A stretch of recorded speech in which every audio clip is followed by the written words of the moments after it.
Alexandre a ramassé Dick il y a 3 mois maintenant, à la rue comme lui, devenu son compagnon d'infortune. Lundi soir, ils ont bien failli être séparés. Ils sont venus avec leur pêche, ils voulaient attraper mon chien, il s'appelle Dick. Après, je lui ai libéré, après de là, on s'est enfui. Elvina aussi a peur pour Sharpay, un vieux chien battu qu'elle a recueilli. Pour elle, son animal n'est pas une menace. Grâce à Sharpay, je sais que le soir, on ne va pas me voler mon sac. Parce que dès qu'il y a une petite souris qui passe, il aboie. Donc nous, on sait qu'il y a quelqu'un qui s'approche de nous. Moi, j'ai été victime 4 fois de me faire voler mon sac. 5 chiens sans domicile fixe sont ainsi retenus depuis lundi à la fourrière municipale de Papeete. Il en coûtera 15 000 francs à leur maître pour les récupérer avant 8 jours. Après, ils seront euthanasiés. La politique de la ville est claire, pas d'animal sur la voie publique. Pour effectivement des questions d'hygiène et de sécurité.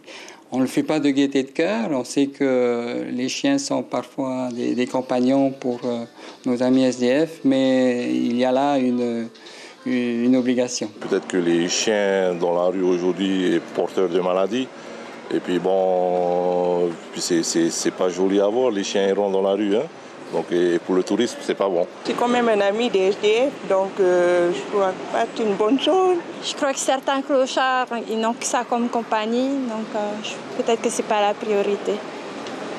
Mais on ne sait pas aussi s'ils ont été vaccinés et tout, donc même pour ça, ils peuvent aussi être un danger. La ville de Papeete ne s'arrêtera pas là. Elle rappelle que tous les chiens doivent être tatoués et ne pas divaguer sur la voie publique, sous peine d'être ramassés par la fourrière.